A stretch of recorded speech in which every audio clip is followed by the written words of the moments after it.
Okay, so welcome to the another class of physics. আমরা ফিজিক্সের গত ক্লাসে চলতরিতের একটা ইম্পর্টেন্ট বেসিক দেখেছিলাম, যেখানে আমরা voltage divider rule, current divider rule নিয়ে কিছুটা ধারণা দিয়েছিলাম, এবং আমরা তুল্যরোধ নির্ণয় করার কিছু বেসিক দেখেছিলাম। যে তুল্যরোধ বের করার জন্য আমাদেরকে মূলত পয়েন্ট ডিনোট করতে হয়। আমাদের প্রত্যেকটা রেজিস্ট্যান্সের স্টার্টিং এবং এন্ডিং এ যে পয়েন্ট দুটো থাকে, সেই পয়েন্ট দুটো আমরা মনে মনে কল্পনা করব, এবং আমরা পুরো সার্কিটে প্রত্যেকটা রেজিস্ট্যান্সের জন্য এই পয়েন্টগুলো কল্পনা করে আমরা দেখেছিলাম যে যদি একাধিক সার্কিটের মধ্যে পয়েন্ট ডিফারেন্ট থাকে, সেক্ষেত্রে আমরা বলতেছিলাম যে ওই সার্কিট দ্বয় কিসে আছে, ওই সার্কিটটা থাকে আমাদের সিরিজ কম্বিনেশনে। আর যদি একটা পার্টিকুলার দুইটা পয়েন্টের মধ্যে যদি একাধিক রেজিস্ট্যান্স ইনক্লুডেড থাকে, তখন আমরা বলেছিলাম যে তারা প্যারালাল কম্বিনেশনে অবস্থান করে। সো আমরা যদি আজকে আমাদের ক্লাসটা শুরু করতে চাই এবং আমরা কিছুটা রিক্যাপ দেই, আমরা যদি কিছুটা রিক্যাপ দিয়ে শুরু করি।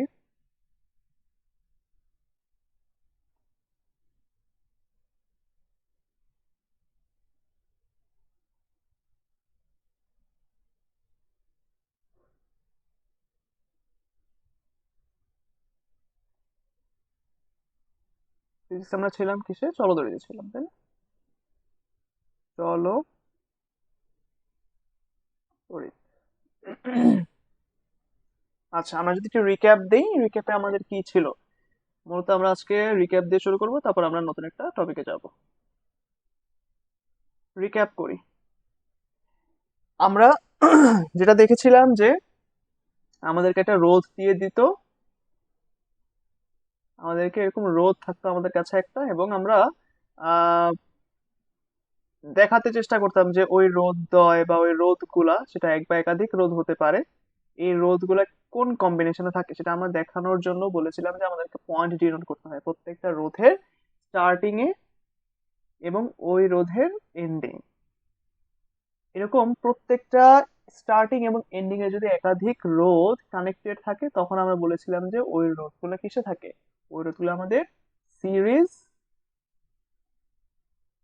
কম্বিনেশনে থাকে। আচ্ছা, কালারটা তো গাঢ় কেন আসতেছে?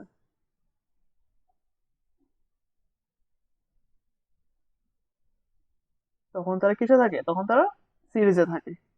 মনে করলাম এটা আমাদের R1, আমাদের R2, আমাদের কি R3। আচ্ছা, আবার যখন আমরা দেখছিলাম যে একটা নির্দিষ্ট পয়েন্টের মধ্যে,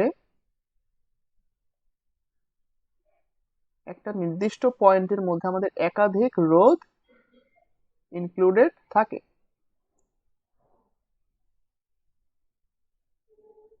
একাধিক রোধ ইনক্লুডেড থাকে, যেমন কিভাবে? মনে করি এটা ছিল আমাদের এক প্রান্ত, R1 রোধের আরেক প্রান্ত কি এইখানে অবস্থান করতেছে না?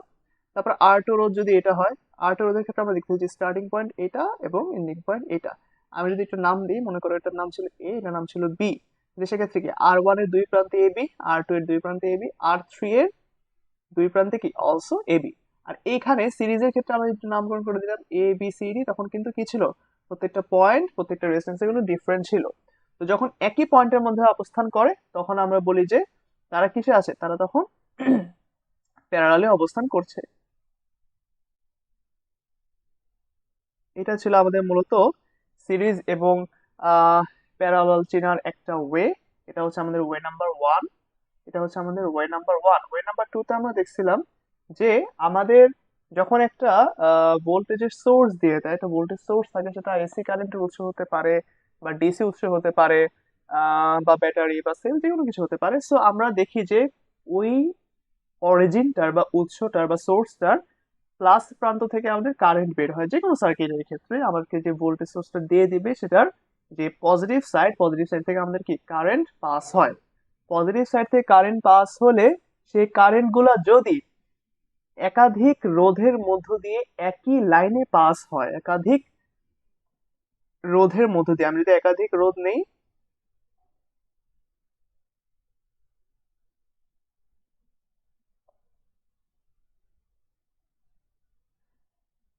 মনে করলাম এখানে আমাদের কয়েকটা রোধ দেওয়া আছে, R1, suppose R2, suppose R3, এবং মনে করি যে এখানে আমাদের এরকম দুইটা পয়েন্ট ছিল, এটা মনে করি প্লাস প্রান্ত, এটা ছিল আমাদের মাইনাস প্রান্ত। তো প্লাস থেকে আমাদের কি হয়, প্লাস থেকে আমাদের কারেন্ট আসে, তাই না? এই যে কারেন্ট গুলো আমাদের কি প্লাস থেকে আসে, প্লাস থেকে কারেন্ট গুলো এসে কি হয়, R1 এর মধ্যে দিয়ে যাবে, R1 এর মধ্যে দিয়ে যাবে, R2 এর মধ্যে দিয়ে যাবে, হ্যাঁ, এরপর R3 এর মধ্যে দিয়ে যাবে। তারপর কারেন্টটা একদম বের হয়ে আসবে, বের হয়ে আসে আমাদের মাইনাসের সাথে একদম কি করে পরবর্তীতে সে মিট করে। সো এক্ষেত্রে আমরা কি দেখতাম যে একটা নির্দিষ্ট লাইন ছিল, আমাদের একটা লাইন ছিল, এই লাইনের মধ্য দিয়ে আমাদের কিন্তু প্রত্যেকটা রোধ অতিক্রম করে কারেন্ট গুলা একসাথে পাস হচ্ছিল। হ্যাঁ, এবং এখানে আমরা বলতেছিলাম যে প্রত্যেকটা রোধের মধ্যে দিয়ে কিন্তু সেম পরিমাণ কারেন্টই কি করবে, পাস করবে। হ্যাঁ, মানে R1 এর জন্য আলাদা করে I1 বা R2 এর জন্য আলাদা করে I2, এরকম কিন্তু ভাগ ভাগ হবে না। প্রত্যেকটা রোধের জন্য আমাদের কারেন্টের মান সেম থাকে, এবং এটাই ছিল আমাদের কি একটা সিরিজ কম্বিনেশন। এটা হচ্ছে আমাদের 2 নাম্বার ওয়ে আর কি বোঝা, যে কারেন্ট গুলা প্রত্যেকটা রোজ রেজিস্ট্যান্সের অ্যাক্রসে কি একই লাইনে পাস হচ্ছে। কিন্তু যদি রোধ গুলো একই লাইনে না থেকে এরকম ডিফারেন্ট ডিফারেন্ট লাইনে হতো, যেটা আমার উপরে আঁকা, আমি তো আবার আঁকি।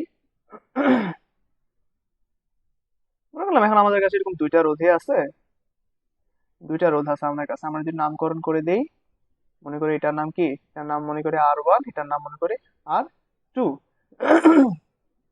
এবং মনে করি যে এই সার্কিটটা দুইটা পয়েন্টের সাথে আটকানো আছে, এটা হচ্ছে আমাদের প্লাস, এটা হচ্ছে আমাদের যদি মাইনাস হয়, তো আমরা কি বলি যে প্লাস থেকে মাইনাসের দিকে আমাদের কারেন্ট যায়, তাই না? এই যে আই পরিমাণ কারেন্ট যাচ্ছে, তো আই পরিমাণ কারেন্ট যখন যাচ্ছে, যখন সে এই পয়েন্টে চলে আসে, যে এই পয়েন্টে চলে আসে, মনে করলাম এটা আমাদের এ পয়েন্ট, এটা মনে করি আমাদের বি পয়েন্ট।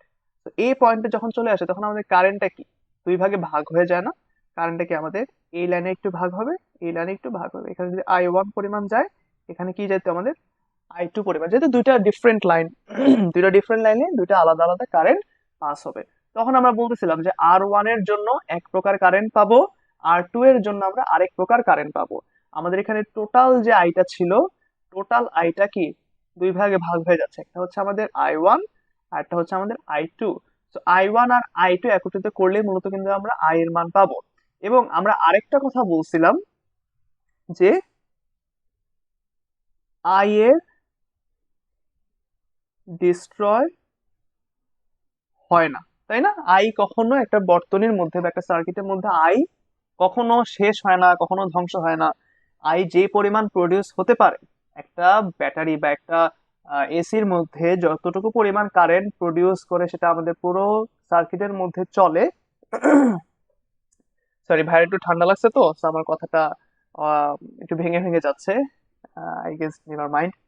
সো একটা সার্কিটের মধ্যে দিয়ে যে পরিমাণ কারেন্ট পুরা সার্কিটের জন্য প্রডিউস হবে ওই আমাদের সোর্সের জন্য, সেখানে কিন্তু যে পরিমাণ কারেন্ট প্লাস থেকে উৎপন্ন হতো, সেই পরিমাণ কারেন্ট কিন্তু পুরো বর্তনী ঘুরে এসে কি করে, এই যে আমাদের মাইনাস প্রান্ততে এসে কি করে, মিট করে না?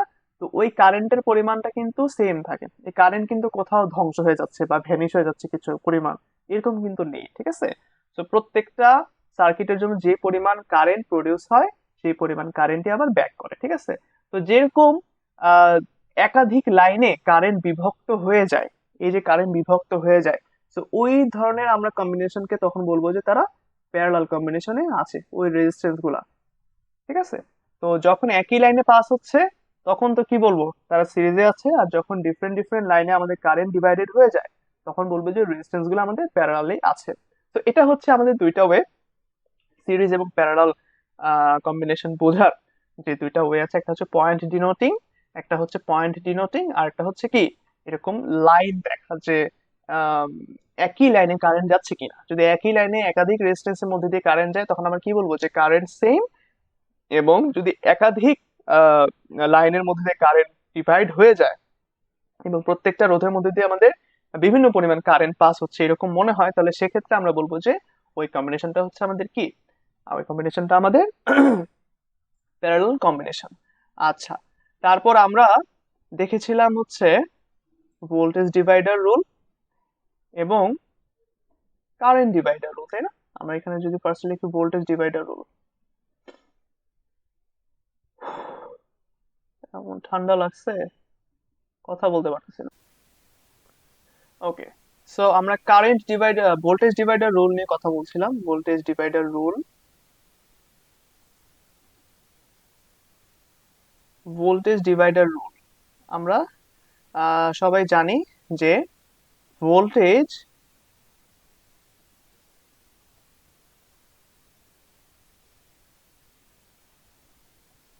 ডিভাইড হয় সিরিজে থাকা আর এ, তাই না? এটা আমরা জানি। আর কারেন্ট ডিভাইড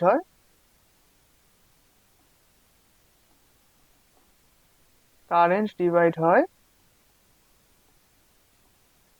প্যারালেলে থাকা আর এ। এটা একদম বেসিক কথাবার্তা। যেমন আমরা যদি ছবি আঁকার মাধ্যমে বুঝি, সার্কিট এঁকেই দেখাই সার্কিট কিভাবে আঁকবো। ভোল্টেজ ডিভাইডার রোলের ক্ষেত্রে ভোল্টেজ ডিভাইডার হয় কোথায়? ভোল্টেজ ডিভাইডার হয় হচ্ছে আমাদের সিরিজে থাকা রোধে। সো দুইটা রোধ যদি আমরা সিরিজে আঁকি, মনে করলাম এরকম দুইটা রোধ আমাদের কাছে সিরিজ আছে, কিভাবে বুঝবো সিরিজে আছে? আমরা পয়েন্ট ডিনোট করে ফেলবো। হুম, মনে করলাম R1, এটা হচ্ছে আমাদের R2, এ বি সি। যদি আমাদের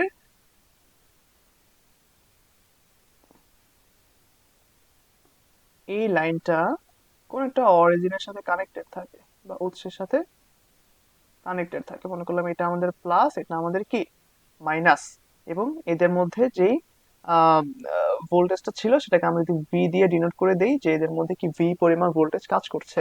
তো আমরা তখন দেখি যে সিরিজে থাকলে কি হয়। সিরিজে থাকলে এই ভি এর জন্য, আমাদের এই সোর্সের জন্য যে পরিমাণ কারেন্ট প্রডিউস হবে, সেই কারেন্টটা করে কি, সেই কারেন্টটা এই R1 এবং R2 এর মধ্যে দিয়ে সেম পরিমাণে পাস হয়, তাই না? এবং এখানে কি হয়, R1 এন্ড R2 তে আই এর মান কি সেম হবে, সেম হয়, কিন্তু ভোল্টেজটা চেঞ্জ হয়। মানে কি, এই R1 এর অ্যাক্রসে যে পরিমাণ বিভব কাজ করে সেটা আমাদের হবে V1 পরিমাণ, আর R2 এর ক্ষেত্রে সেটা হবে কি V2 পরিমাণ। মানে দুই ক্ষেত্রে আমাদের ভোল্টেজটা কিন্তু দুই রকমের হয়। ঠিক আছে? মানে একটা জিনিস তোমরা চিন্তা করো, মনে করো যে 20 ভোল্টের একটা ব্যাটারি আমি ইউজ করতেছি কোন একটা সার্কিটে, যেখানে এরকম দুইটা রোধের মতো আছে। তো R1 যখন পাস করবে, R1 পাস করার পর ওই 20 ভোল্টের কিছু ভোল্ট আমাদের R1 এর মধ্যে কি হবে, R1 এর মধ্যে কাজ করবে এবং ওই পরিমাণটা মাইনাস হয়ে যাবে। মনে করি যে R1 পাস করতে আমাদের টোটাল 8 ভোল্ট দরকার ছিল, সো 8 ভোল্টেজ কিন্তু হারিয়ে গেছে। সো ওই ভোল্টেজটাকে আমরা তখন কি বলি, ওই ভোল্টেজটাকে আমরা হারানো বলি। যে বর্তনীর মধ্যে যে মেন রোধগুলো থাকে, ওই রোধগুলো পাস করার সময় যে পরিমাণ ভোল্টেজ আমরা হারাই সেটাকে বলে হারানো বিভব। ঠিক আছে? তো 8 ভোল্ট পরিমাণ যদি R1 এর মধ্যে হারিয়ে যায়, তাহলে বাকি থাকে কত, 12 ভোল্ট। তো 12 ভোল্ট আমাদের R2 এর মধ্যে কাজ করবে। তো এইভাবে মূলত ভোল্টেজ গুলো ডিভাইড হয়। তো ভোল্টেজ গুলো ডিভাইড যে হচ্ছে, ডিভাইডারের রুলটা হচ্ছে এরকম যে V1 আমি যদি বের করি, তাহলে উপরে লিখবো আমাদের R1, নিচে লিখবো R1 plus R2 into V.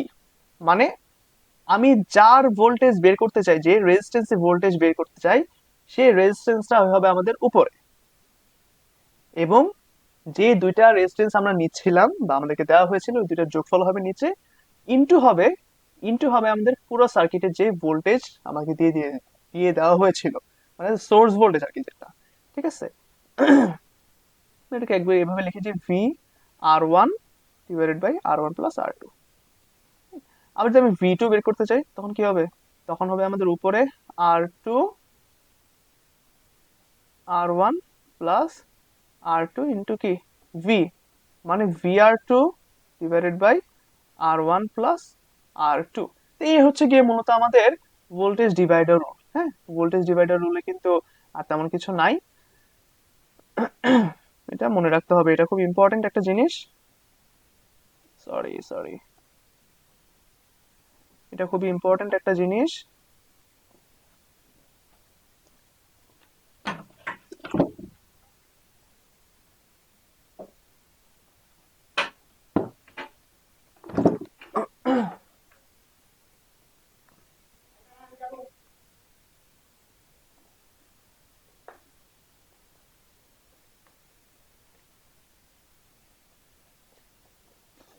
ওকে, ভোল্টেজ ডিভাইডার রুল শেষ হয়ে যাওয়ার পর এখন আমরা দেখবো হচ্ছে কারেন্ট ডিভাইডার রুল। তো কারেন্ট ডিভাইডার রুলের ক্ষেত্রে আমাদের কি হয়, কারেন্ট ডিভাইড হয়। এখন আমরা জানি যে কারেন্ট কখন ডিভাইড হয়, কারেন্ট ডিভাইড হয় হচ্ছে আমাদের যখন প্যারালালে আমাদের কাছে কিছু রোধ থাকে বা রেজিস্ট্যান্স থাকে, তখন ওই প্যারালাল কম্বিনেশনের জন্য প্রত্যেকটা রোধের অ্যাক্রসে আমাদের কারেন্টের মান কিন্তু ডিফারেন্ট হয়। কারেন্ট ডিভাইডার রুলে আমি যদি দেখি যে প্যারালাল, এটা হচ্ছে আমাদের কিসের জন্য হয়, প্যারালাল কম্বিনেশন। আমরা জানি যে প্যারালাল কম্বে থাকা রোধে কারেন্ট আই ডিভাইড হয়।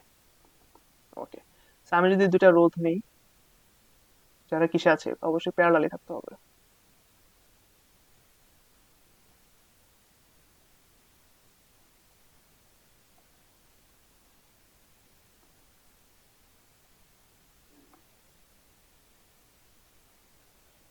মনে করলাম এটা আমাদের R1, এটা আমাদের R2।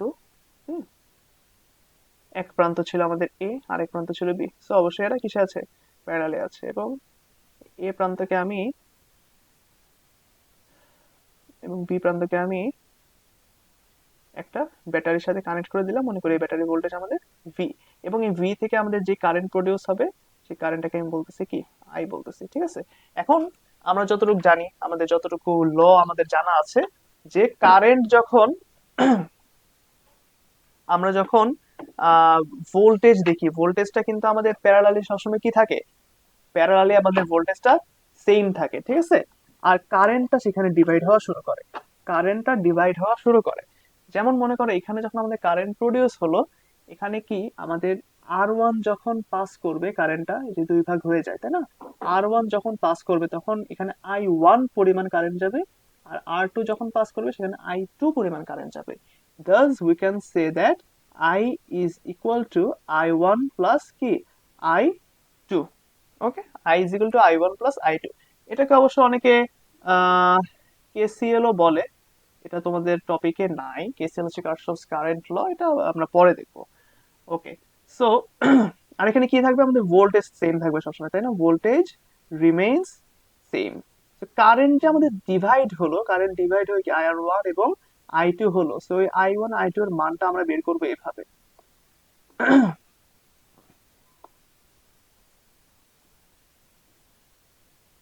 I1 হবে আমাদের,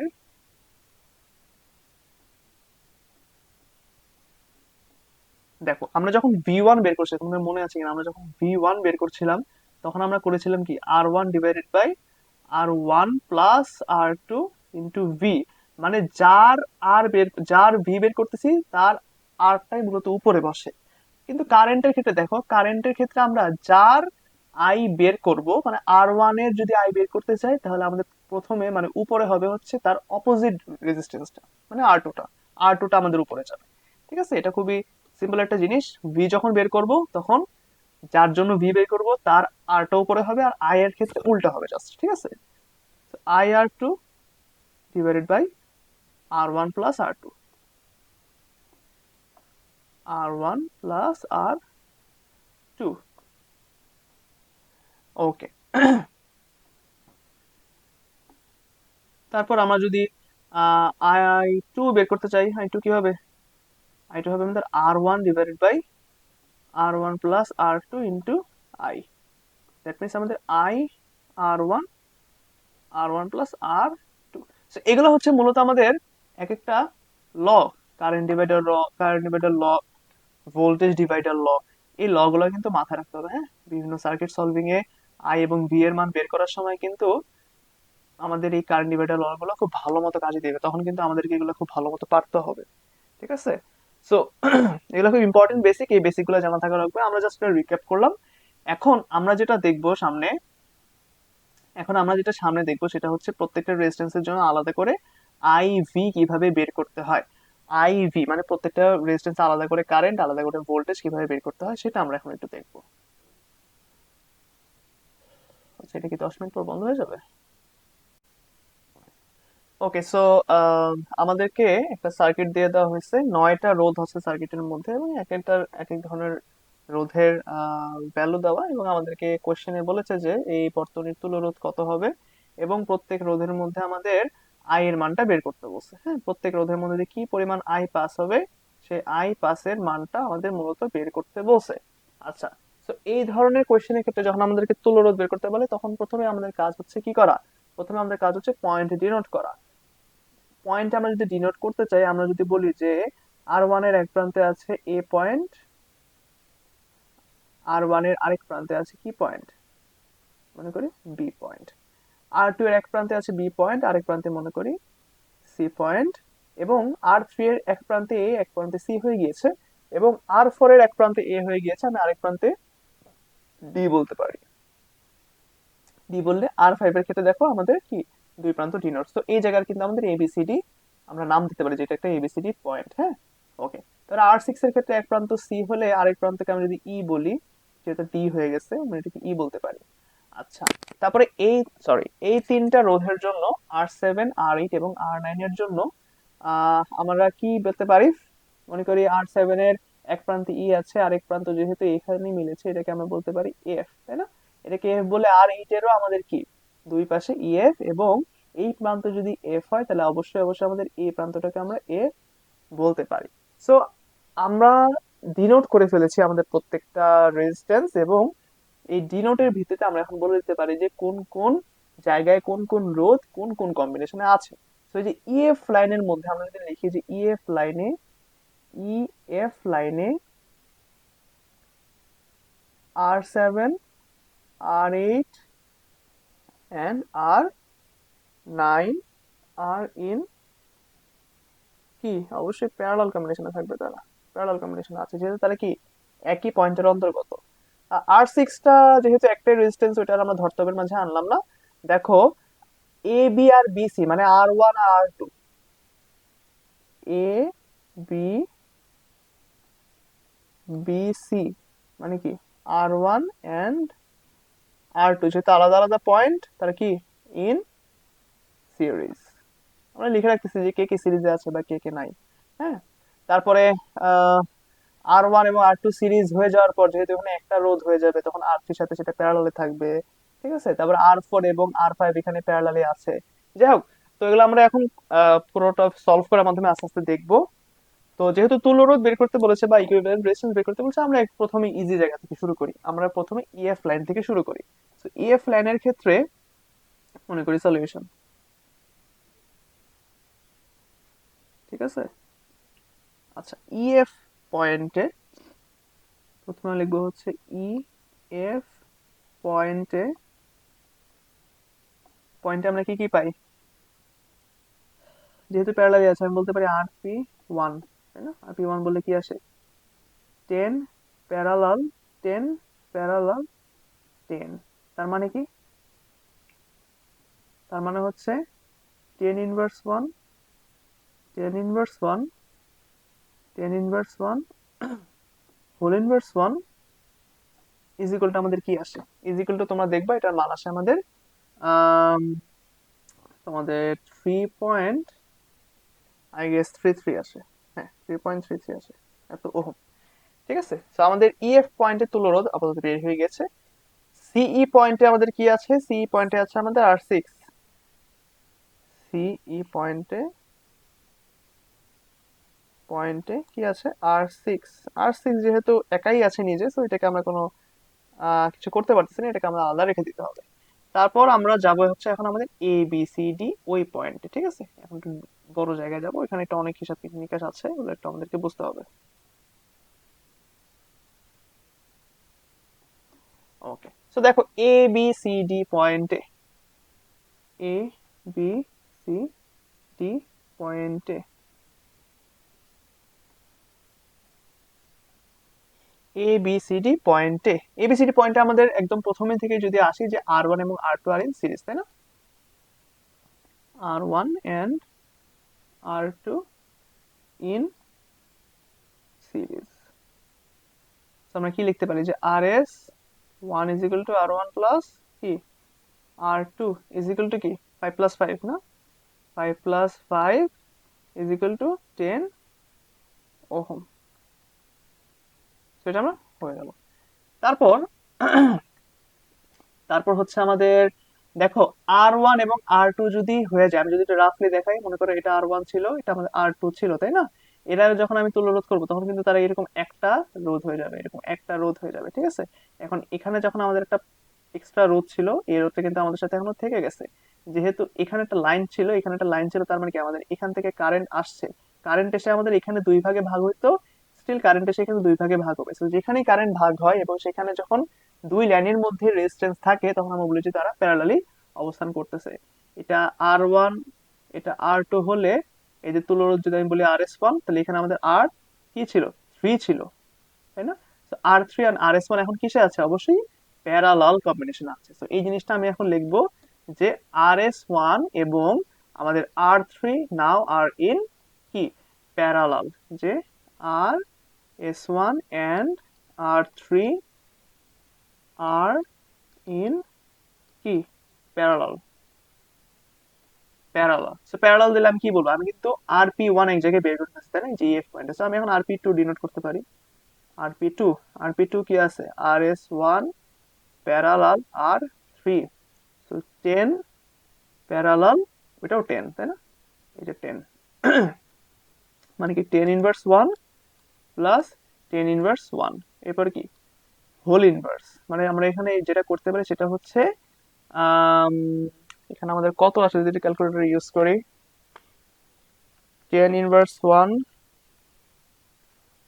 প্লাস 10 ইনভার্স 1 হোল ইনভার্স 1, তাই না? এটা আমাদের আসে 5। তো আমরা লিখে দিব এখানে আসে আমাদের 5 ওহম, 5 ওহম। তারপর দেখো আমি যদি আবারও একে দেখাই, যে যখন আমাদের এই দুইটা ছিল আমাদের এখন, তাই না, এই যেরকম দুইটা ছিল, এটাকে বলতেছিলাম আমরা RS1, এটা ছিল আমাদের R3, এখানে আমাদের একটা লাইন ছিল, এখানে আমাদের আরেকটা রোধ ছিল, এটা রোধটা ছিল আমাদের কি R4 রোধ ছিল। তো যখন আমরা RS1 আর R3 কে এখন আমরা প্যারালাল করে ফেলছি তখন কি হবে, তখন আমাদের এই রোধটা আছে এবং এই দুইটা এখন RS1 আর R3 এর মধ্যে একটা কাজ চলে আসবে, এরকম একটা চলে আসে। তো দেখো এখানে এখন এই দুইটা কি R4 আর এটা ছিল আমাদের RP2, তো R4 RP2 এখন কিসে আছে, সিরিজে আছে।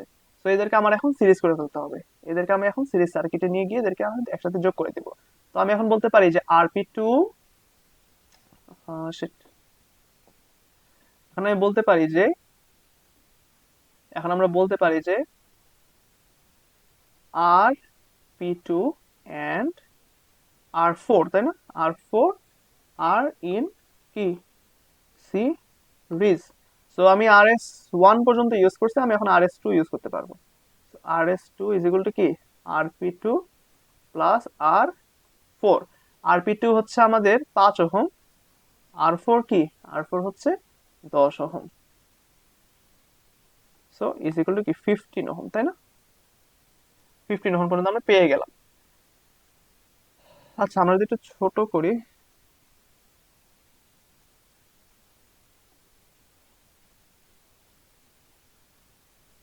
দেখা যাচ্ছে কিনা, বেশি বড় হয়ে গেছে, বেশি ছোট হয়ে গেছে।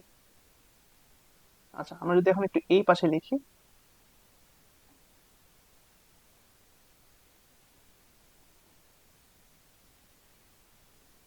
ওকে দেখো আমাদের তখন কি ছিল, আমরা এখন লাস্ট পর্যন্ত পেয়েছি কিন্তু এরকম, যে আমাদের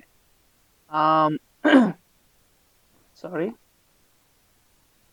আমাদের এরকম ছিল, তাই না? এই যে এটা ছিল আমাদের RP2, এটা ছিল আমাদের R4, তাই না? আর আমাদের কিন্তু এখানে একটা R5 ছিল এবং এখান থেকে মূলত আমাদের সবগুলো কারেন্ট আসছিল, এই যে এখানে কিন্তু আমাদের মেইনলি যে ভোল্টেজ কারেন্ট দেওয়া, তাই না? তো দেখো R4 আর RP2 আমি এখন সিরিজ দিয়ে দিছি, সিরিজ দিয়ে দেওয়ার পরে কি হবে, সিরিজ দিয়ে দেওয়ার পরে কিন্তু এটা মুছে যাবে, এটা মুছে যাবে, এটাও মুছে যাবে, মুছে গিয়ে জাস্ট এখানে একটা আমাদের RS2 হয়ে গেল, তাই না? আর এখানে ছিল আমাদের আর কি 5। এখন R5 আর RS2 কিসে আছে, R5 আর RS2 আছে আমাদের কি প্যারালালি, এই দুইটা কিন্তু আমাদের এখন প্যারালালি আছে, এই দুইটা কিন্তু আমাদের এখন কিসে আছে, প্যারালালি আছে। সো RS2 আর R5 যেহেতু প্যারালালি আছে, তো এদেরকে আমরা এখন প্যারালাল কম্বিনেশনে দিয়ে দিতে হবে। প্যারালাল কম্বিনেশনে দিয়ে দেওয়ার পর আমরা অ্যাকচুয়ালি কি পাই একটু দেখি। বারবার চলে যাচ্ছে কেন?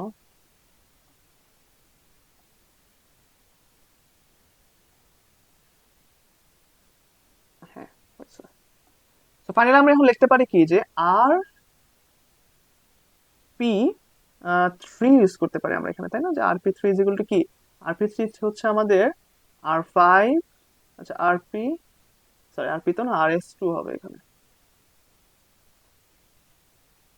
আর এস টু প্যারালাল আর কি ফাইভ, তাই না? প্যারালাল যদি দিয়ে দিই 15 15, that means 15 inverse 1, 15 inverse 1 whole inverse 1, এটা আমাদের ক্যালকুলেট করলে আসে আমাদের 7.5। তো দেখো আমরা 7.5 পেয়ে যাওয়ার পরে আমাদের কি এবিসিডির মধ্যে আর কোনো রোধ আছে? নাই। তো 7.5 হচ্ছে আমাদের লাস্টলি আমাদের আর ইকুইভি, মানে এবিসিডি এর আর ইকুইভি হচ্ছে আমাদের কি 7.5। এখন আমরা টোটাল কয়টা ইকুইভি পাইলাম একটু দেখি। আমরা এখানে এখন কয়েকটা ইকুইভি পাইছি, কি কি? আমরা এই যে দেখো, আমরা এ বি সি ডি এই পথে, সরি এই পথে আমরা আর ইকুইভি পেলাম কি 7.5। সি তে ছিল আমাদের কি, সি তে ছিল আমাদের এমনি একটা নর্মাল 10 ওহম, আর আরেকটা ছিল আমাদের ইএফ, ইএফ এর মধ্যে আমাদের কি ছিল, ইএফ এর মধ্যে আমরা কিন্তু পেয়েছিলাম এই যে 3.33, তাই না? তো 3.33। সো আলটিমেটলি আমাদের এখন যদি আমি দেখাই যে আমাদের অ্যাকচুয়ালি কি আসে পুরো ব্যাপারটা, পুরো ব্যাপারটা কিন্তু আমাদের এখন এরকম আসে। যদি আমি একটা রো থেকে দেখাই, যে মনে করো এই যে এবিসিডির জন্য একটা রোধ আসে, সি এর জন্য একটা রোধ আসে, আর ইএফ এর জন্য আমাদের এ বাকি একটা রোধ আছে। আর এটা পুরোটা আমাদের কিসে ছিল, এই যে ব্যাটারির মধ্যে কি করেছিল, কানেক্টেড ছিল, তাই না? তো দেখো ব্যাপারটা কিন্তু খুব ইজি, তুমি যদি স্টেপ গুলা বুঝো, স্টেপ বাই স্টেপ আগাতে পারো, এবং এই যে পয়েন্ট ডিনোট করা কিন্তু খুবই ইম্পর্টেন্ট, পয়েন্ট ডিনোট করা কিন্তু খুবই ইম্পর্টেন্ট। আচ্ছা 1 2 3 কেন লিখছি আমি? 1 2 3 না, এটা হচ্ছে আমাদের প্রথমটা হবে 7.5, তাই না? এই যে এবিসিড এর জন্য যে তুলরোধ পেয়েছিলাম এটা হচ্ছে আমাদের 7.5 ওহম, পরে সি ছিল এখানে কি ছিল 10 ওহম, এবার লাস্টে ছিল আমাদের কি 3.3 ওহম। দেখো প্রত্যেকটার ক্ষেত্রে আমাদের কি starting point ending point, in starting point ending point, starting point ending point, প্রত্যেকটা রোধের জন্য কি সেম। তো এটা কিসে আছে? অবশ্যই সিরিজে আছে। তো সিরিজের ক্ষেত্রে আমরা কি করি, সিরিজের ক্ষেত্রে আমরা কি করি, সিরিজের ক্ষেত্রে আমরা বলি যে আর ইকুইভি is equal to 7.5 plus 10 plus 3.33, তিনটা একসাথে একসাথে যোগ করবো, তাই না? যোগ করলে আমাদের কি আসে 20.83, এরকম সামথিং কিছু একটা আসে। আলটিমেটলি এইটাই কিন্তু আমাদের তুলরোধ, বুঝছো? মানে আমাদেরকে আর ইকুইভি বের করতে বলছে না, আর ইকুইভি কিন্তু আমাদের কি পুরো বর্তনের জন্য কি পরিমাণ তুলরোধ আছে সেটা বের করতে বলছে। তো সেটা কিন্তু আমাদের বের হয়ে গেছে, দেখছো? সেটা কিন্তু আমাদের বের হয়ে গেছে। আর ইকুইভি আমাদেরকে বের করতে বলছিল, আমরা আর ইকুইভি বের করে ফেলছি। এটা দেখো, এটাই কিন্তু আমাদের আর ইকুইভি।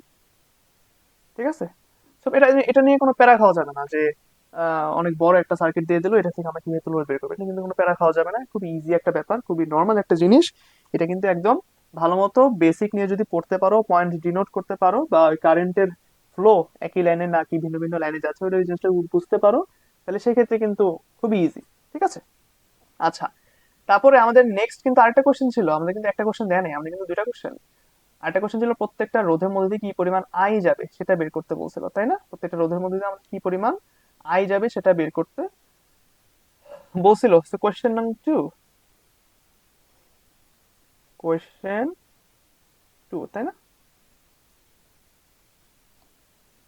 আচ্ছা আমি যদি আরেকবার আঁকি, মনে করো আমাদের এখানে ছিল একটা, এখানে ছিল একটা, আচ্ছা সেটা বলার আগে আমি তোমাদেরকে আরেকটু বেসিক দিয়ে দিই। আহ মনে করো আমাদের কাছে কোন একটা ব্যাটারি দিয়েছে, ঠিক আছে? এটা একটা ব্যাটারি, কোন একটা ব্যাটারি, এবং এই ব্যাটারির সাথে তারা কোন একটা পরিবাহী কানেক্ট করে দিয়েছে, এটা প্লাস এটা মাইনাস, এটা হচ্ছে মনে করে কোন একটা ভি।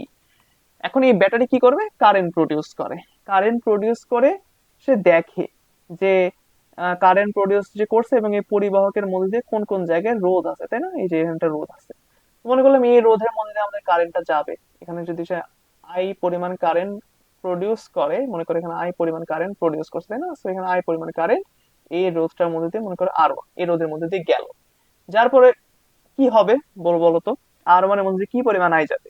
আর ওয়ান এর মধ্যে দিয়ে আমাদের আই পরিমাণ আই যাবে, মানে যেই পরিমাণ কারেন্ট প্রডিউস করছে সেই পরিমাণ কারেন্ট এর মধ্যে দিয়ে চলে যাবে, মানে আর ওয়ান এর মধ্যে দিয়ে আমাদের কি যাবে? আই পরিমাণ কারেন্টই চলে যাবে, যে আই অ্যাম্পিয়ার, ঠিক আছে? আই অ্যাম্পিয়ার পরিমাণ কারেন্ট চলে যাবে। মনে করো এখানে আমাদের আরেকটা রোধ আছে, এখানে আমাদের কি আছে? আরেকটা রোধ আছে, মনে করি এটার নাম হচ্ছে আর টু। আর টু এর মধ্যে কি হবে বলতো? আর টু এর মধ্যে কিন্তু আমাদের কি সেম পরিমাণ আই পাস হবে। এটা কিন্তু বেসিক বলতেছে, ঠিক আছে, যে কখন কি হয়। এই যে আই অ্যাম্পিয়ার পরিমাণ কারেন্ট গেল।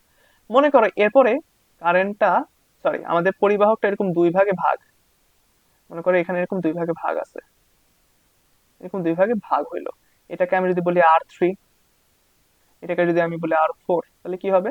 কারেন্টটা এই পয়েন্টে এসে একবার উপরে যাবে একবার নিচে যাবে, তাই না? তার মানে এখানে আই থ্রি পরিমাণ যাবে, মনে করি এখানে আর ফোর পরিমাণ যাবে। তো আর থ্রি এর মধ্যে দিয়ে এখন কিন্তু আমাদের আর আই পরিমাণ কারেন্ট যাচ্ছে না, এখানে কিন্তু আমাদের কারেন্ট ডিভাইড হয়ে গেল, তাই না? এতক্ষণ পর্যন্ত আমাদের আর ওয়ান আর টু এর মধ্যে কি আই পরিমাণ কারেন্ট যাচ্ছিল, এখন কিন্তু আমাদের আই থ্রি পরিমাণ অবশ্যই কিন্তু আই এর থেকে, আই এর কোনো একটা পার্ট, এটা কিন্তু পুরোপুরি আই না, তাই না? যে এখানে যাবে আমাদের আই ফোর পরিমাণ এম্পিয়ার, আর ফোর এর মধ্যে দিয়ে। আচ্ছা, তারপরে যখন এই কারেন্টটা, এই যে এখান থেকে আমাদের বের হয়ে গেল আই থ্রি পরিমাণ, এখান থেকে আমাদের বের হয়ে গেল কি আই ফোর পরিমাণ, যখন কারেন্ট বের হয় আবার আমাদের পরিবাহকের উদ্দেশ্যে রওনা দিল, তখন কিন্তু আমরা আবার আই পরিমাণ কারেন্ট ফিরে পাই, তাই না? তো এখানে কি কি হয় আলটিমেটলি দেখো, এখানে আমাদের আলটিমেটলি যেটা হচ্ছে সেটা হলো গিয়ে আর ওয়ান আর টু যখন এখানে সিরিজ কম্বিনেশনে আছে, তখন তাদের মধ্যে দিয়ে আমাদের বর্তনীর যে মেইন কারেন্ট সেই কারেন্টটা পাস হলো। যখনই আমাদের পরিবাহকটা দুই ভাগে ভাগ হয়ে গেল, তখন আমাদের কারেন্টটাও ডিভাইড হয়ে গেল, কারেন্ট ডিভাইড হয়ে দুই প্রান্তে যে রোধ আছে ওই রোধের উপর ভিত্তি করে যেখানে যে পরিমাণ কারেন্ট যাওয়া দরকার সেই পরিমাণ কারেন্টটা ডিভাইড হয়ে গেল। তো প্যারালালে আমাদের কারেন্ট ডিভাইড হয়ে যায়।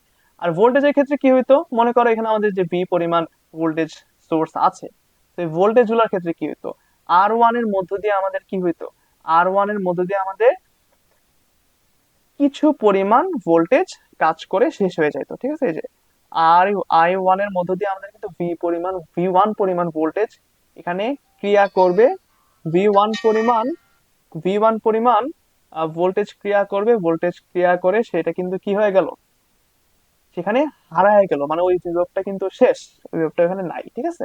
তারপরে বাকি যে পরিমাণ ভোল্টেজটা থাকবে তার কিছু পরিমাণ আবার কি আমাদের আর টু এর মধ্যে দিয়ে যাবে, আর টু এর মধ্যে দিয়ে মনে করি আমাদের ভি টু পরিমাণ যাবে, ঠিক আছে? সো দেখো আর ওয়ান এর মধ্যে দিয়ে গেল কি ভি এর কিছু পার্ট, হ্যাঁ কিছু পার্ট বা কিছু অংশ আর কি গেল, এটা মনে করি ভি ওয়ান।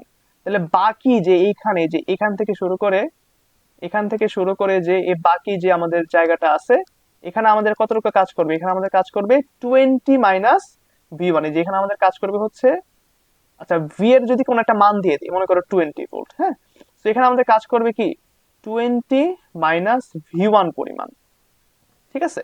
তারপর যখন আমাদের এই কারেন্টটা আর টু পাস করে, মনে করলাম আর টু পাস করে, তখন মনে করলাম সেখানে আবার সে কি ভি টু পরিমাণ খরচ করে ফেলে। তাহলে আমাদের টোটাল কতটুকু খরচ হয়েছে, আগে ছিল ভি ওয়ান, এখন হয়েছে আবার ভি টু।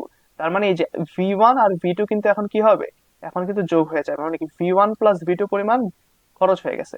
তখন বাকি যে বর্তনী আছে, মানে এই যে প্যারালাল বর্তনী থেকে শুরু করে, প্যারালাল এই সার্কিট থেকে শুরু করে, তখন আমাদের কতটুকু কাজ করবে, তখন আমাদের কাজ করবে হচ্ছে টোয়েন্টি, মনে করো টোয়েন্টি তো আমাদের মেইন ছিল, তাই না, minus V one plus V two পরিমাণ, এই পরিমাণ ভোল্টেজ আমাদের এখানে ক্রিয়া করবে, ঠিক আছে? এই পরিমাণ ভোল্টেজ আমাদের এখানে ক্রিয়া করবে। তারপর এই ভোল্টেজটা সম্পূর্ণ বর্তনী অতিক্রম করে আবার কি করে, এই ভি ওয়ানের যে মাইনাস প্রান্ত ছিল এই মাইনাস প্রান্তে এসে চলে আসে একদম কারেন্ট নিয়ে। তার মানে আমাদের প্রত্যেকটা রোধের মধ্যে কিছু পরিমাণ ভোল্টেজ ক্ষয় হয় বা ভোল্টেজ হারিয়ে যায়, এটাকে হারানো ভোল্টেজ বলা হয়। হ্যাঁ, আবার যদি বর্তনীর মধ্যে অভ্যন্তরীণ রোধ থাকে, মনে করলাম আর ছোট একটা রোধ, ওইটার মধ্যে দিয়ে কিন্তু কিছু পরিমাণ বিভব কাজ করবে, ওটাকে আবার বলা হচ্ছে বিভব পতন। ওটাকে আবার ভোল্টেজ মানে হারানো ভোল্টেজ বলে না, এটাকে বিভব পতন বলে। তো প্রত্যেকটা রোধের মধ্যে দিয়ে কিন্তু আমাদের বিভব খরচ হয়, সেই জিনিসটা বুঝতে হবে। আমরা এখন নেক্সট যে অঙ্কটা করবো সেটার জন্য কিন্তু আমাদের এই বেসিকটা খুবই ইম্পর্টেন্ট ছিল। ওকে, গেট স্টার্টেড। সো আমাদের যে কোয়েশ্চেনটা ছিল যে আমাদের প্রত্যেকটা রোধের মধ্যে দিয়ে কি পরিমাণ কারেন্ট পাস হবে সেটা বের করতে হবে। আচ্ছা, তো প্রত্যেকটা রোধের মধ্যে দিয়ে কি পরিমাণ কারেন্ট মানে কারেন্ট পাস হবে সেটা বের করার জন্য আমাদের মূলত যেটা লাগবে সেটা হচ্ছে প্রত্যেকটা ব্রাঞ্চের জন্য আমাদের কি পরিমাণ ভোল্টেজ ক্রিয়া করে সেটা জানতে হবে আর কি। ঠিক আছে, মনে করো আমরা কি জানি যে সমান্তরালে বা প্যারালালে আমাদের ভোল্টেজ সেম থাকে, তাই না?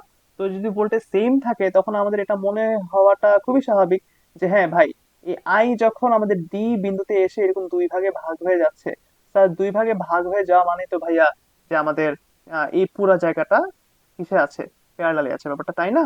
কিন্তু আমরা যখন আহ এই এবিসিডি জায়গার তুলনাটা বের করেছিলাম, অর্থাৎ 7.5 বের করছিলাম, তখন আমরা দেখছিলাম কি যে R1 আর R2 ছিল সিরিজে, তখন তাদের সাথে আবার R3 ছিল প্যারালালে, আবার R3 সাথে R4 ছিল সিরিজে, R4 এর সাথে আবার মানে ওই লাস্টে যে সিরিজটা বের করেছিলাম ওটার সাথে R5 টা আবার প্যারালালে দিয়েছিলাম। সেখানে কিন্তু শুধু প্যারালাল না, আমরা তখনই শুধুমাত্র কয়েকটা রোধের জন্য একই পরিমাণ ভোল্টেজ বা সোর্স ভোল্টেজ ইউজ করব যখন ওই রোধগুলাই প্যারালালি কানেক্টেড, সবগুলো একসাথে থাকবে। তখনই কিন্তু আমরা সেখানে প্রত্যেকটা রোধের জন্য আলাদা আলাদা করে কি করতে পারবো, আলাদা আলাদা করে আমরা ভি বের করতে পারবো। কিন্তু যখন এরকম সিরিজ প্যারালাল মিক্সচার থাকবে সেখানে কিন্তু আমরা চাইলেই আমাদের যে ভোল্টেজ ক্রিয়া করবে প্রত্যেকটা জায়গার জন্য সেটা আমরা দিতে পারবো না। ঠিক আছে, আচ্ছা, সেটা যদি আমাদের মাথায় থাকে যে যেখানে আমাদের মিক্সচার অফ সার্কিটস থাকবে সেখানে কিন্তু আমরা 30 ভোল্ট বা আমাদের যে সোর্স ভোল্টেজ সেটা প্রত্যেকটা রোধের জন্য সত্য না, এটা যদি আমরা বুঝে থাকি তাহলে আমরা সবসময় চেষ্টা করব যে কি বলে ইজিয়েস্ট যে ব্রাঞ্চ গুলো থাকে সেগুলো থেকে শুরু করা। মনে করি ইজিয়েস্ট মানে কি, ইজিয়েস্ট মানে করি এখানে 10 ওহম বা এই যে আর সি যেটা লিখে রাখছি আমি মাঝখানে, যে একা একা যে ভোল্টেজটা আছে সেটার মধ্যে দিয়ে কি পরিমাণ কারেন্ট পাস করবে সেটা কি তোমরা বলতে পারবা? তোমরা একটা জিনিস খেয়াল করো, এই 30 ভোল্টের জন্য, মানে 30 ভোল্ট যখন সোর্স ভোল্টেজ আমরা দিলাম, তারপর আমরা যখন পরিবর্তনীয় তুলরোধ বের করেছিলাম, কি বের করেছিলাম বলতো? আমরা বের করেছিলাম আর ইকুইভ্যালেন্ট আমরা বের করেছিলাম 20.83, তাই না? তারপর আমাদের ভোল্টেজ দেওয়া আছে 30 ভোল্ট। তো আমরা ওহমস ল অ্যাপ্লাই করে কি আই এর মান বের করতে পারি না? I is equal to V by R দিয়ে বের করতে পারি। 30 ডিভাইডেড বাই কি 20.83, এখান থেকে হিসাব করলে আমরা পাবো হচ্ছে আমাদের কারেন্ট আসে 1.44 অ্যাম্পিয়ার। তো 1.44 অ্যাম্পিয়ার কারেন্টটা কিন্তু আমাদের পুরো বর্তনীর মধ্যে কাজ করবে, মানে এখান থেকে আমাদের যে পরিমাণ আইটা বের হবে সেটার মান কিন্তু 1.44। তো দেখো, এই এবিসিডি ব্রাঞ্চ ঘুরে আসার পর কারেন্টটা যখন এই সি ব্রাঞ্চ দিয়ে মানে সি পয়েন্ট দিয়ে বের হয়, যে মনে করো এখানে আছে, তখন সে কি, আমরা জানি যে ওই যে এবিসিডি ব্রাঞ্চের মধ্যে কারেন্টের কোনো ক্ষয় হয় না, কারেন্টের কোনো ধ্বংস হয় না, কারেন্ট যে পরিমাণ ইন করে সেই পরিমাণ কারেন্ট আবার আউটগোয়িং হয়ে যায়, সেই পরিমাণ একদম, মানে এই যে মনে করো I incoming is always I কি আউটকামিং। ঠিক আছে, এটা কিন্তু মাথায় রাখতে হবে যে সবসময় কিন্তু আই এর মানটা সেম থাকবে। সো এই সেম পরিমাণ আই বর্তনীতে যেটা উৎপন্ন হয়েছিল সেটাই কিন্তু R6 এর মধ্যে দিয়ে অতিক্রম করবে। তো R6 এর ক্ষেত্রে কি তখন আমি বলতে পারি না যে আই সিই ইজ ইকুয়াল টু কি 1.44 অ্যাম্পিয়ার? আমরা কিন্তু এটা বলতে পারি। ঠিক আছে, তো আমি কিন্তু একটা রোধের মানে R6 এর ক্ষেত্রে আমি পেয়ে গেছি যে R6 এর মধ্যে দিয়ে কতটুকু কারেন্ট পাস হবে সেটা আমি পেয়ে গেছি। মনে করো এই R6 টা আবার পার করলো, হ্যাঁ, পার করে এই কারেন্টটা কিন্তু এখন তিন ভাগে ভাগ হয়ে যাচ্ছে, তাই না? মনে করো এখানে কিছু যাবে, আর এইটার মধ্যে কিছু যাবে, আর নাইনের মধ্যে দিয়ে কিছু যাবে। তাহলে I7, এখান থেকে যদি বলি I7, এখান থেকে যদি বলি I8, এখান থেকে যদি বলি কি I9, আমাদের কিন্তু ভুল হবে না। তো যেহেতু আচ্ছা মুছে দেই যেহেতু খুব ছোট ছোট হয়ে গেছে। তো আহ যেহেতু তোমার তিনটা ভাগে ভাগ হয়ে গেছে আমাদের এই জায়গার মধ্যে, কারেন্টটা যেহেতু তিন ভাগে ভাগ হয়ে যায়, তো আমরা বলতে পারি যে এখানে কি R7 R8 এবং R9 কিছু আছে, প্যারালালি আছে। তো প্যারালালি যখন থাকবে তখন আমরা এখানে কিছু একটা ভোল্টেজ পাবো, এখানে আমরা কি পাবো, কিছু একটা ভোল্টেজ আমরা এখানে পাইতে পারি।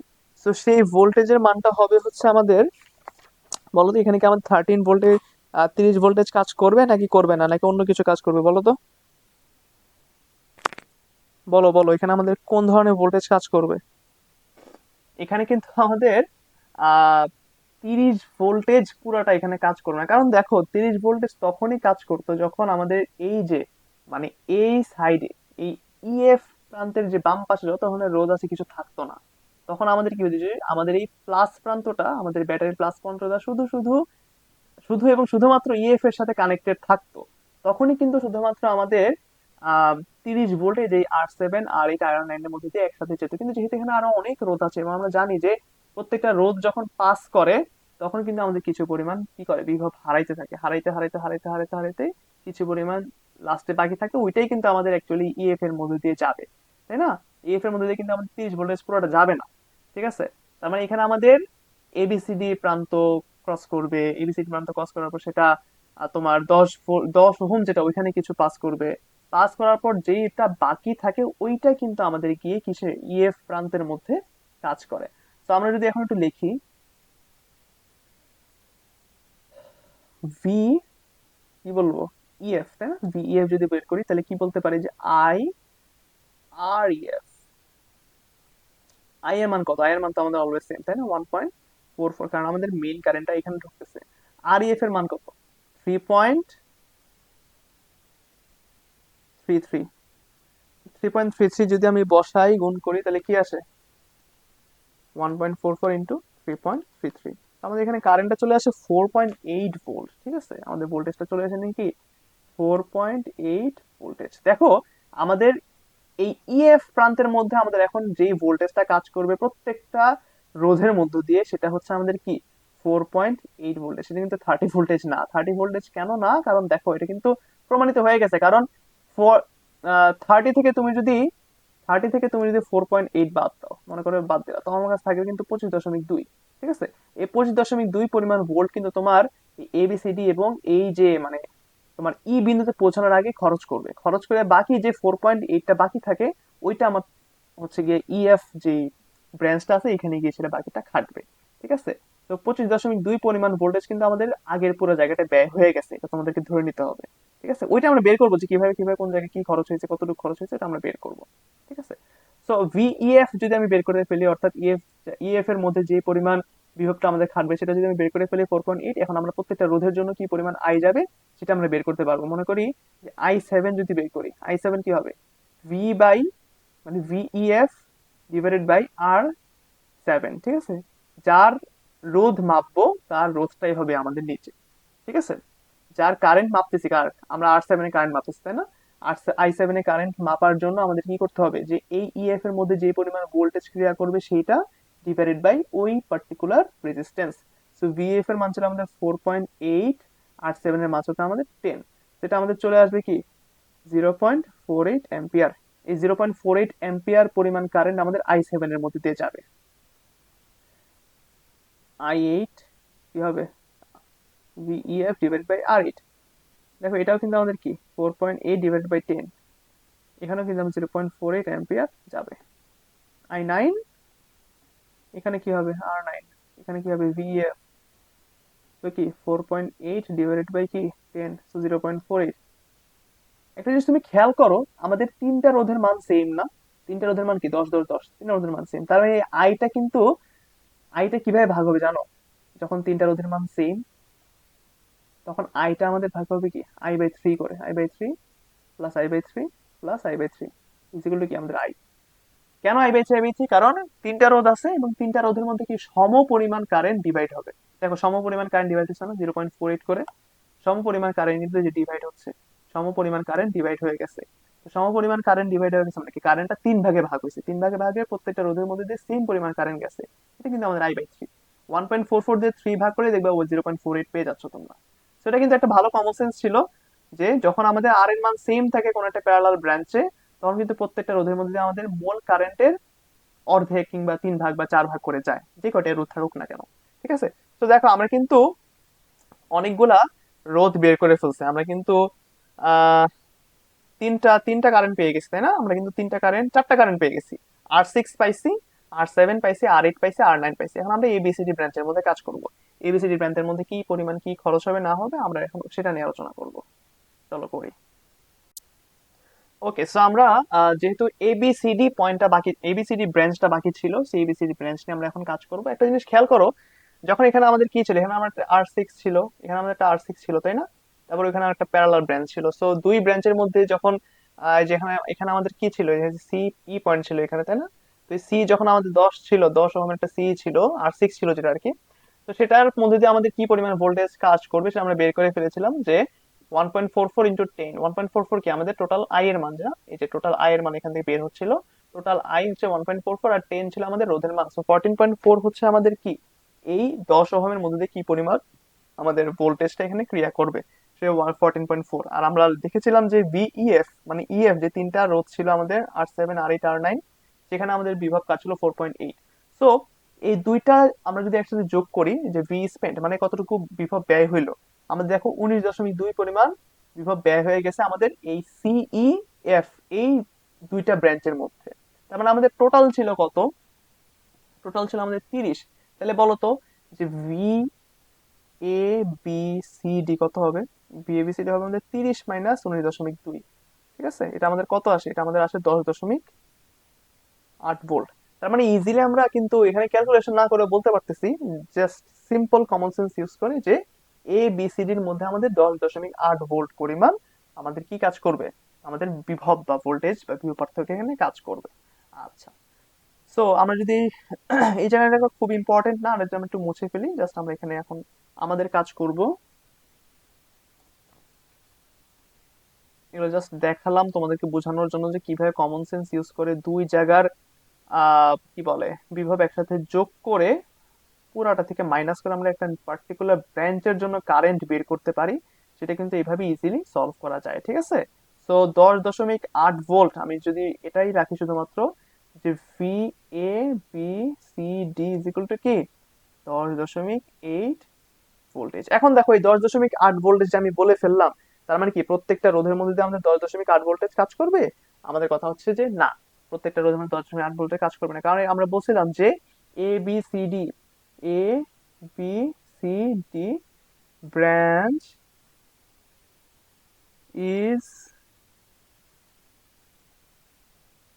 আচ্ছা বাংলায় লিখি, আচ্ছা ব্রাঞ্চ হ্যাজ কি মিক্সচার অফ কি কম্বিনেশন, তাই না? এখানে আমাদের সিরিজও আছে, সিরিজে আছে, প্যারালাল সিরিজ কি R1 এর সাথে R2 সিরিজে ছিল, তারপর RS1 যেটা আমরা পাচ্ছিলাম এই দুইটা একসাথে যোগ করে সেটা R3 এর সাথে প্যারালাল ছিল, সেই প্যারালালটা আবার R4 এর সাথে সিরিজ ছিল, R4 এর সিরিজটা আবার R5 এর সাথে প্যারালাল ছিল, মিক্সচার ছিল একটা পুরাটা, তাই না? আচ্ছা, তো দেখো আমাদের এটা ভালো মতো বুঝতে হবে, কারেন্ট যখন কারেন্ট যখন ডি টার্মিনাল বা ডি পয়েন্টে প্রবেশ করতেছে, তাই না, যে 1.44 টোটাল কারেন্ট যেটা ডি পয়েন্ট, সেটা কি আমাদের R5 এর মধ্যে কিছু যাবে এবং R4 এর মধ্যে দিয়ে কিছু একটা যাবে। আচ্ছা, একটা ইম্পর্টেন্ট যেটা মনে রাখবা, একটা ইম্পর্টেন্ট পয়েন্ট, সেটা হচ্ছে কারেন্ট কখনো একই পয়েন্টে বারবার ফিরে আসে না। মানে কারেন্ট একটা নির্দিষ্ট পয়েন্ট, মনে করো এটা হচ্ছে আমাদের একটা লাইন, ঠিক আছে, এই লাইনের মধ্যে দিয়ে একটা ইলেকট্রন, এটা মনে করো একটা ইলেকট্রন, হ্যাঁ, ইলেকট্রনটা যখন এই লাইনটা একবার পাস করে ফেলছে, দের ইজ নো পসিবিলিটিজ মানে এভার হ্যাজ যে এই ইলেকট্রনটা আবার এখানে ব্যাক করবে, এই ইলেকট্রনটা এখানে ব্যাক করার কোনো ধরনের কোনো পসিবিলিটি নাই। তো একটা ইলেকট্রন একটা পরিবাহীর একটা পার্টের মধ্যে দিয়ে মানে একবার চলে যাওয়ার পর সে কখনো কিন্তু ওই জায়গাটা ব্যাক করে না। ঠিক আছে, তো ওই জায়গাটা ব্যাক করার কোনো পসিবিলিটি নাই। সো এই কারেন্ট, তো এখান দিয়ে ইলেকট্রন যাওয়া মানে কি, এই যে ইলেকট্রন ডান দিকে যাওয়া মানে কি, কারেন্ট আসতেছে আমাদের বাম দিক থেকে, মনে করি এটা আমাদের কারেন্টের দিক। তো কারেন্ট যখন একটা পরিবাহী একদিক থেকে আগায়, ওই কারেন্ট কিন্তু কোনোদিনও ওই উল্টা সাইডে মানে ওই পরিবাহী ধরে তার বিপরীত দিকে কোনোদিনও আসবে না, বা ওই পয়েন্ট কোনোদিন টাচ করবে না। যেই জায়গায় সে টাচ করে সামনে এগিয়ে গেছে, ওই পয়েন্টে সে কোনোদিনও আর দ্বিতীয়বার টাচ করে না। এই জিনিসটা সবসময় মাথায় রাখবা।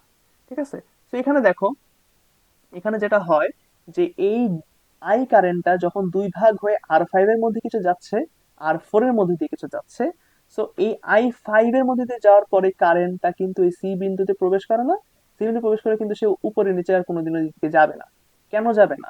কারণ দেখো R4 এর মধ্যে দিয়ে যখন আমরা কিছু পরিমাণ কারেন্ট ডিভাইড হচ্ছিল, গিয়ে সে এ পরিমাণ, সরি এ পয়েন্টে গেল, এ পয়েন্টে গিয়ে কারেন্টটা ওইখানে আবার দুই ভাগ হয়ে যাবে না, দুই ভাগ হয়ে গিয়ে এই লাইনে কিছু যাবে, মানে এ থেকে সি এর দিকে কিছু যাবে, এ থেকে বি এর দিকে কিছু যাবে।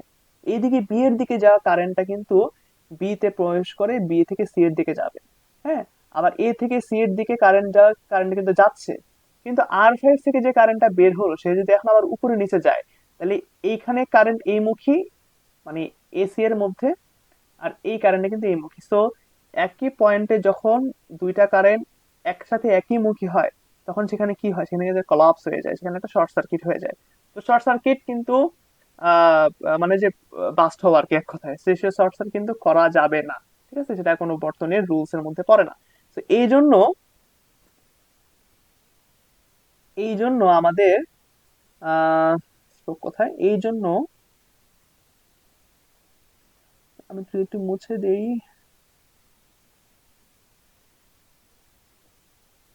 এই যে এই জন্য R5 এর মধ্যে দিয়ে যে পরিমাণ কারেন্টটা যাবে সেটা কিন্তু সি পয়েন্ট গিয়ে সে কিন্তু কারেন্টটা বাইরে চলে যাবে, কারেন্টটা কিন্তু উপরে মানে বি এর দিকে বা এর দিকে যাবে না, কারণ সেখানে শর্ট সার্কিট হচ্ছে।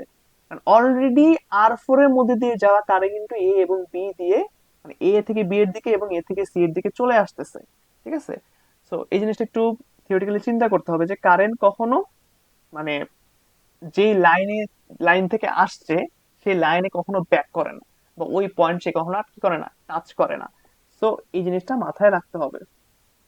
আচ্ছা, মনে করো এখন R4 আর R5, R4 আর R5 এই দুইটা কিসে আছে বলো তো? R4 আর R5, দেখো কারেন্ট যেহেতু দুই ভাগ ভার হয়, তখন R4 and R5 R in parallel. দেখো এটা বুঝো কিনা, এটা অবশ্যই প্যারালালে আছে। তো যখন প্যারালালি থাকে তখন কিন্তু তাদের মধ্যে একটা আহ কি কাজ করে, তাদের মধ্যে কিন্তু একটা প্রবণতা কাজ করে যে সেখানে এই যে ভি, আমাদের ভি কত ছিল এখানে, 10.8 ভোল্ট না, যে 10.8 ভোল্টই এখানে কাজ করবে ভাইয়া? আসলে কিন্তু না, কারণ আমি বারবার বলতেছি যে এই পুরা ব্রাঞ্চটা কিন্তু মিক্সচার অফ কম্বিনেশন, এখানে কিন্তু বিভিন্ন ধরনের রোধ আছে, বিভিন্ন কম্বিনেশন আছে। তো 10.8 ভোল্ট কখনোই R4 আর R5 এর মধ্যে সেম হবে না। হবে না তো হবেই না, কারণ এখানে কি আছে, একটা মিক্সচার, এখানে R1 R2 দেখা যাচ্ছে যে কিসে সিরিজে আছে, সেটার সাথে R3 প্যারালাল, সেটার সাথে আবার R4 সিরিজে চলে আসে যেহেতু, তো সিরিজে কখনো তো আমাদের ভি অবশ্যই 10.8 হবে না, তাই না?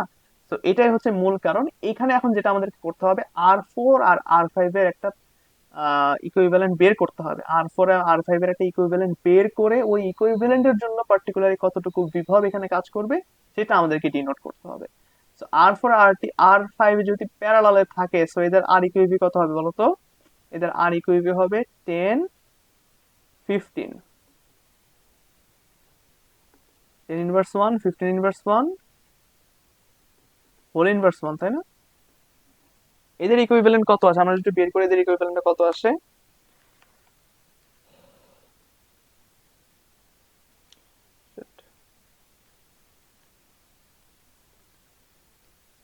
এদের ইকুইভ্যালেন্ট আসা হচ্ছে আমাদের 6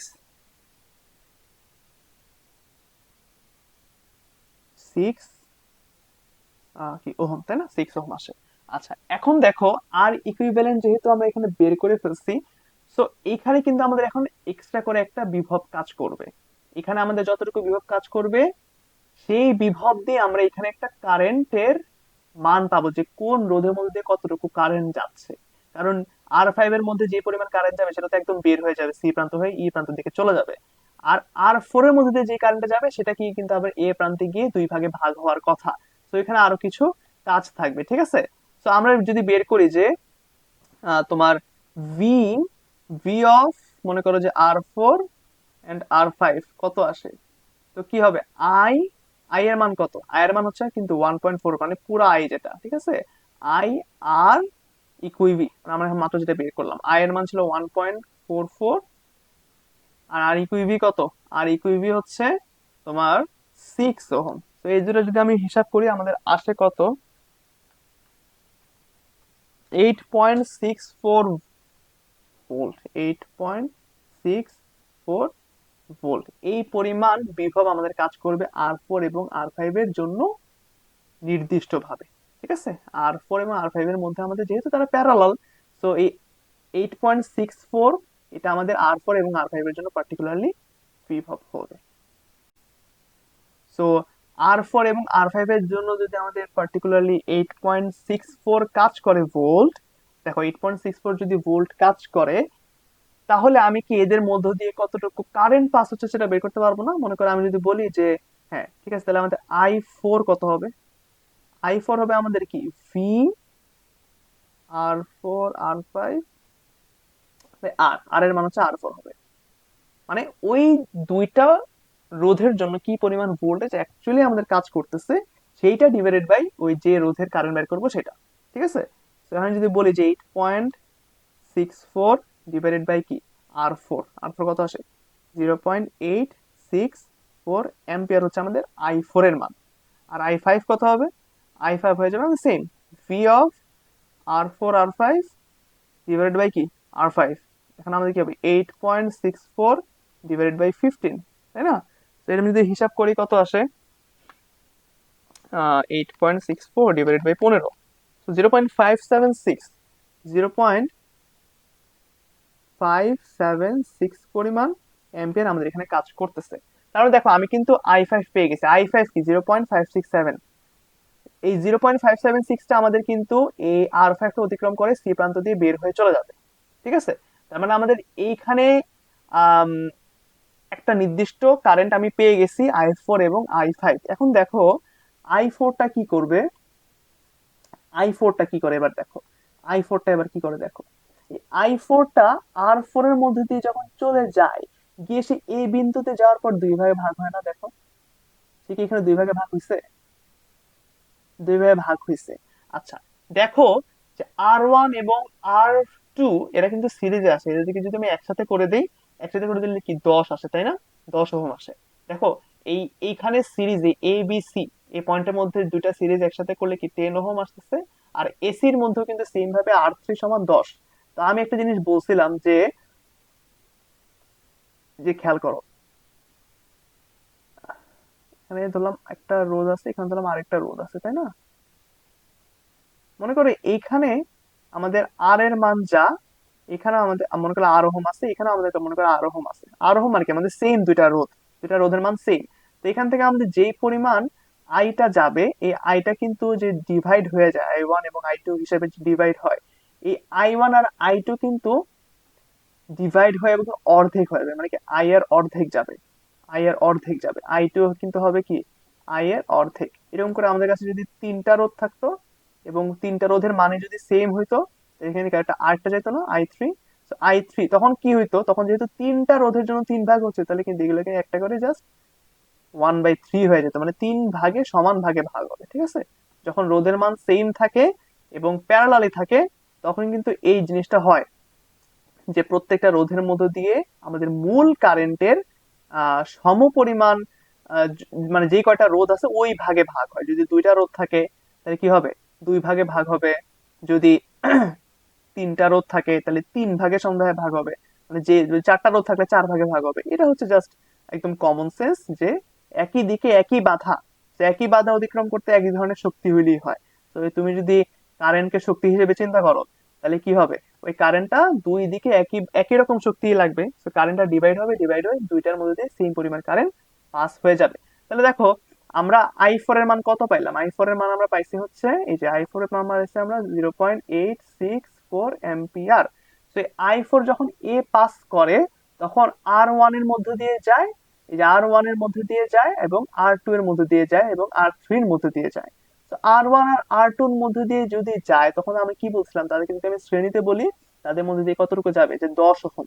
10 ওহমের মধ্যে কতটুকু যাবে, এই যে দেখো, এই যে 10 ওহম, R3 এর মানও কি ছিল আমাদের 10 ওহম।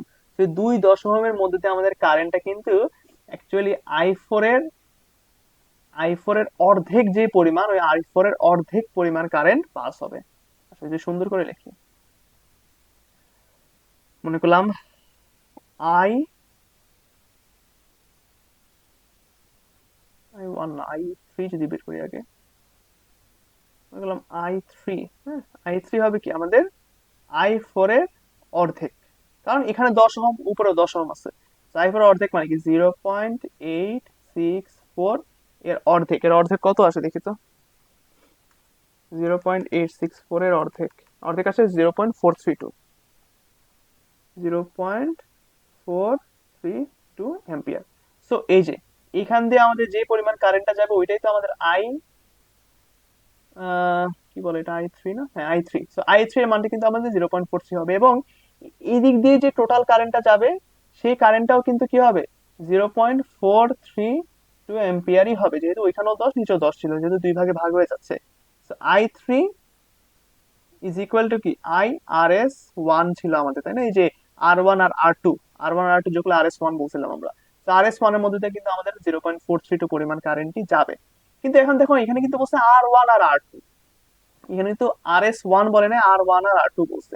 তো R1 আর R2 যেহেতু, এবং দুইটার ক্ষেত্রে কি এখনো আমাদের সেম সেম কারেন্টই আছে, তো এই জন্য আমাদের দুইটা রোধের মধ্যে দিয়ে কিন্তু সেম পরিমাণ কারেন্টই যাবে। মানে 0.432 তো ভাগ হয়ে R3 এর মধ্যে চলে গেল, তার মানে কি বাকি থাকে 0.432, যেহেতু অর্ধেক। তো 0.43টা আমাদের কি 5 ওহমের মধ্যে দিয়েও যাবে, 5 ওহমের মধ্যে দিয়ে 0.432 যাবে, এবং R2 এর মধ্যে দিয়ে আমাদের 0.432 যাবে। যদি আমি এখানে লিখি যে I1 ইকুয়ালস টু কি I2 ইকুয়ালস টু কি 0.432 অ্যাম্পিয়ার। আমি কিন্তু প্রত্যেকটা রোধের জন্য কারেন্ট পেয়ে গেছি, দেখছো? প্রত্যেকটা রোধের জন্য কারেন্ট পেয়ে গেছি। আমি I1 পাইছি, I2 পাইছি, I3 পাইছি, তারপরে এই যে I4 পাইলাম। আচ্ছা আমি যদি হাইলাইটার ইউজ করি, যেমন ধরো এই যে এটা পাইছি, I1 পাইছি, হুম, সরি I4 পাইছি, I4 পাইছি, I3 পাইছি, I1 I2 পাইছি, I5 পাইছি। তারপরে আমরা উপরে যদি যাই, উপরে আমরা দেখছিলাম যে আমরা বাকিগুলা পাইছিলাম, তাই না?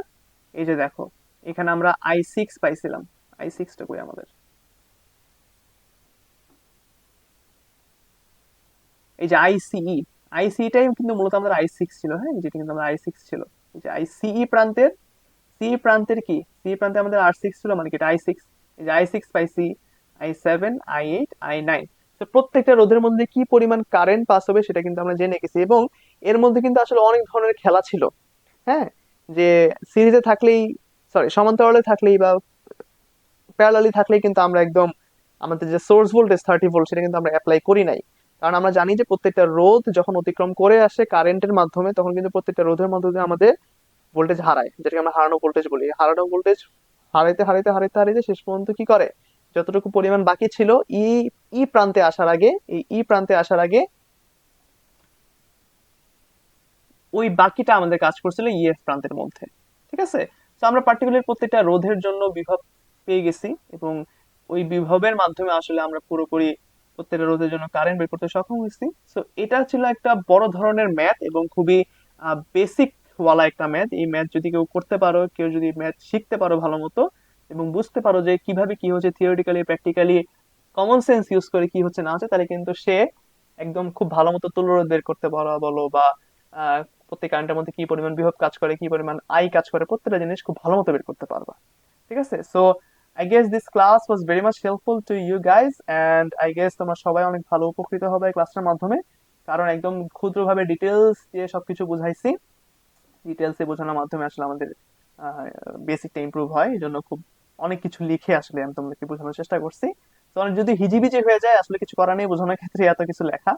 তো ক্লাসটা তোমরা দেখবা, ভালো লাগলে আমাদের সাথে থাকবা, এবং আমরা পরবর্তী আরো যে লেকচার গুলো সামনে আপলোড করবো সেটা তোমরা দেখবা ইনশাল্লাহ। সো আনটিল দ্যাট টাইম, সবাইকে ধন্যবাদ, থ্যাংক ইউ।